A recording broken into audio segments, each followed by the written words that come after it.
Do you have favorite characters from the books that really haven't appeared in anything else? I love Ozma. I love Ozma too.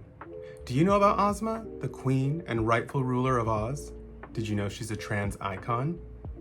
The second book in the Oz series, The Marvelous Land of Oz by L. Frank Baum, was published July 5th, 1904, and stars a young boy, Tippetarius, Tip for short, who was raised and enslaved by an evil witch named Mombi.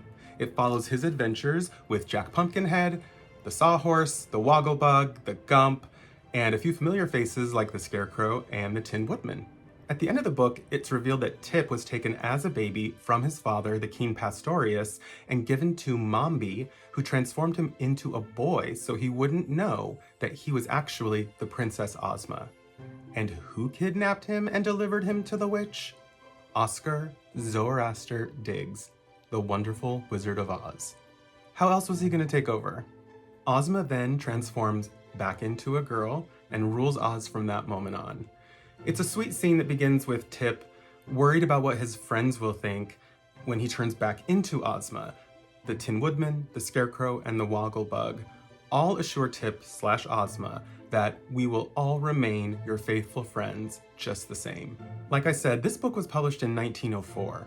Just imagine the uproar, the outcry, if it had been released today.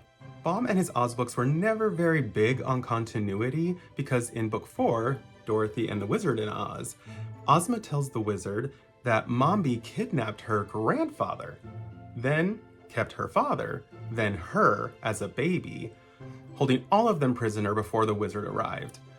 This was likely to make the wizard sound less wicked. It also conflicts with the creation of Oz by the fairy queen Lurline, who left behind one of her children, Ozma, to rule over Oz. So really, with Oz history, take your pick. A few years ago, Jeopardy champion Amy Schneider, a trans woman, swept the competition and on her social media revealed a large tattoo which had to be covered on Jeopardy for copyright reasons.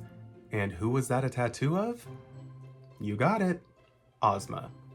If you want more Ozma, you can watch 1985's Return to Oz, where Ozma is played by Emma Ridley and appears with blonde hair to contrast with Dorothy, although I prefer Ozma with dark hair.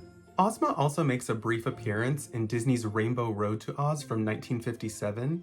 Here, she is played by the icon, Annette Funicello. Tip appears briefly in Son of a Witch, Gregory Maguire's sequel to Wicked, and Tip and Ozma feature much more heavily in Book 4 of the Wicked Years, Out of Oz. I won't spoil anything for you, but if even that's not enough for you, I would recommend checking out Another Day, Wicked's sequel series, aka the Merrickwer books.